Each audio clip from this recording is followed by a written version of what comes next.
السلام علیکم کلاس 6، کیسے ہیں آپ سب؟ مجھے امید ہے کہ آپ سب خیریت سے ہوں گے اور آپ اپنا کام بھی کر رہے ہوں گے۔ اوکے کلاس 6، ابھی ہم شروع کر رہے ہیں اسلامیات کی کلاس۔ اسلامیات کی کلاس میں آج ہم سبق نمبر 2 کی پڑھائی کریں گے، ٹھیک ہے؟ تو آپ اپنے بکس کو اوپن کر لیں اور سبق نمبر 2 رسالت نکال دیں تاکہ ہم اس کی ریڈنگ کر سکیں۔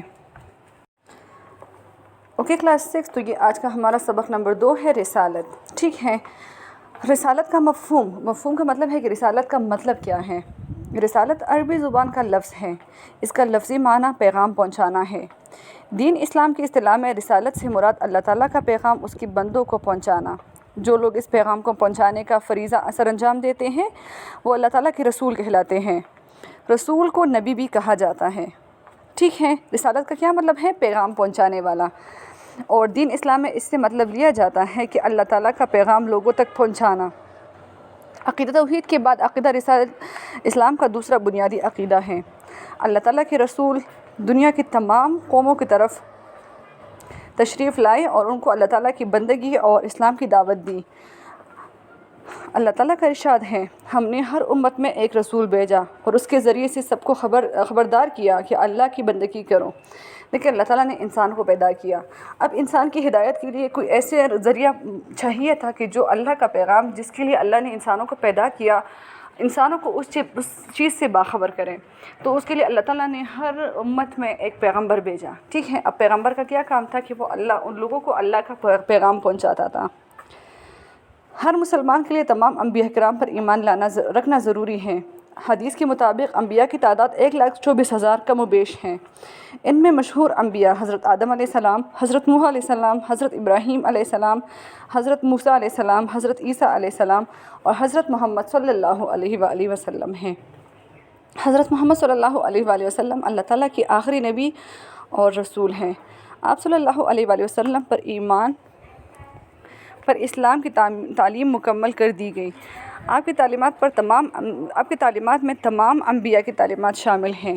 اب آپ صلی اللہ علیہ وآلہ وسلم کے علاوہ دیگر انبیاء پر ایمان لانا تو ضروری ہے، مگر کامیابی کے لیے صرف آپ صلی اللہ علیہ وآلہ وسلم کی اطاعت ہی لازم ہے۔ اس کا مطلب ہے کہ بحیثیت مسلمان ہمارے لیے ضروری ہے کہ اللہ تعالیٰ کی طرف سے جتنے بھی پیغمبر یا نبی بھیجے گئے ہیں ہم ان پہ ایمان رکھیں کہ وہ سچے تھے، وہ اللہ کی طرف سے بھیجے گئے تھے۔ لیکن حقیقی کامیابی کے لیے کیا ہے کہ ہم صرف حضرت محمد صلی اللہ علیہ وآلہ وسلم کی تعلیمات پر عمل کریں، کیونکہ وہ ایک مکمل ضابطہ حیات ہے، ٹھیک ہے؟ رسالت کی ضرورت و اہمیت۔ اب رسالت ضروری کیوں ہے؟ اس کی کیا اہمیت ہے؟ کیوں یہ رسالت کا سلسلہ قائم ہوا؟ انسان زندہ رہنے کے لیے بہت سی چیزوں کا محتاج ہے، مثلاً اسے بھوک مٹانے کے لیے خوراک، پیاس بجھانے کے لیے پانی اور سانس لینے کے لیے ہوا کی ضرورت ہے۔ انسان کے خالق نے ان سب چیزوں کا بہترین طریقے سے انتظام کیا ہے اور انسان کی ضرورت کی ہر چیز فراہم کی ہے، مگر انسان کی ضرورت صرف کھانے پینے اور پہننے تک محدود نہیں۔ یہ ایک عقل مند اور باشعور مخلوق ہے، یہ جاننا چاہتا ہے کہ اس کی زندگی کا کیا مقصد ہے، اس کا خالق کون ہے اور مرنے کے بعد اس کا کیا انجام ہوگا۔ اللہ تعالیٰ نے انسان کی اس ضرورت کو پورا کرنے کے لیے نبی اور رسول بھیجے، جنہوں نے انسان کو اس کے مقصد زندگی کے بارے میں آگاہ کیا، کہ اس کا خالق و مالک کے بارے میں بتایا، اس کو نیکی اور بدی میں فرق سمجھایا اور زندگی بسر کرنے کے سیدھے راستے کی خبر دی۔ اس کو بتایا کہ خالق کائنات اس سے کیا چاہتا ہے، کون سے کام ایسے ہیں جن سے وہ خوش ہوتا ہے اور کون سے کام ایسے ہیں جس کی ناراضگی کا سبب ہیں۔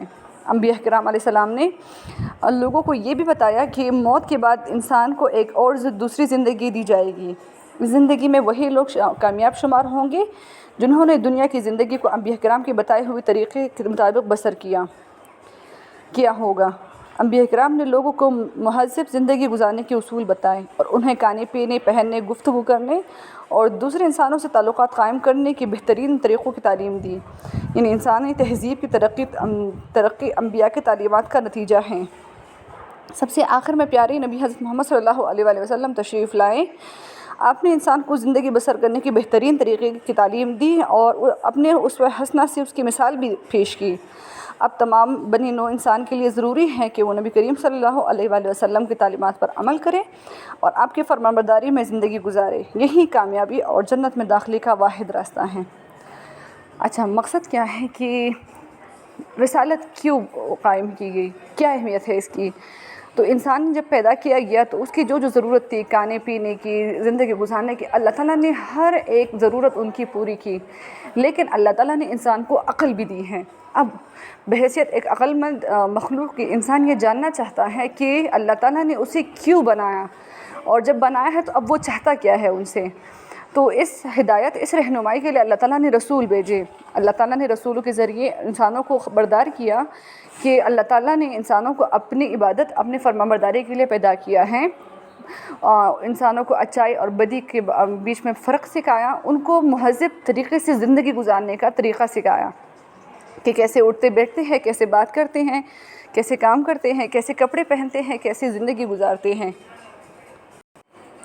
انبیاء کرام نے لوگوں کو، انبیاء کرام علیہ السلام جو تھے، انہوں نے لوگوں کو مہذب زندگی کے اصول، دیکھیں ایک تو زندگی گزارنا ہوتا ہے، ایک اس کو مہذب صحیح طریقے سے جیسے اللہ تعالیٰ ہم سے چاہتے ہیں ویسے گزارنا ہوتا ہے۔